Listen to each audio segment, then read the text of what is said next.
So I have another story I want to share with you, and this one is called God's Dream.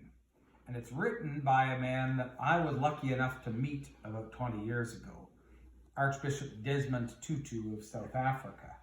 And Archbishop Tutu had to do a lot of work in his country because people in that country wouldn't treat everybody the same. There was a real problem with fairness. And so this book is kind of about what our world would look like if we cooperated with what God's dream is really like. Dear child of God, what do you dream about in your loveliest dreams? Do you dream about flying high or rainbows reaching across the sky? Do you dream about being free to do what your heart desires? Or about being treated like a full person no matter how young you might be? Do you know what God dreams about? If you close your eyes and look with your heart, I'm sure, dear child, that you will find out. God dreams about people sharing. God dreams about people caring. Dear child of God, it does happen that we get angry and hurt one another, and soon we start to feel sad and very alone. Sometimes we cry and God cries with us. But when we say we're sorry and forgive one another, we wipe away our tears and God's tears too.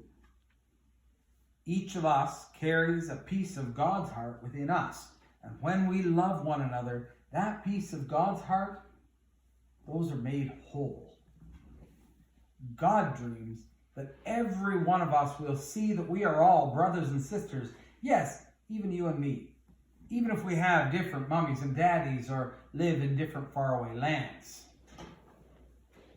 Even if we speak different languages or have different ways of talking to God. Even if we have different eyes or different skin. Even if you are taller and I am smaller. Even if your nose is little and mine is large. Dear child of God, do you know how to make God's dream come true? It is really quite easy. As easy as sharing, loving, caring. As easy as holding, playing, laughing. As easy as knowing we are family because we are all God's children. Will you help God's dream come true? Let me tell you a secret. God smiles like a rainbow when you do. Thanks for spending this time with me today.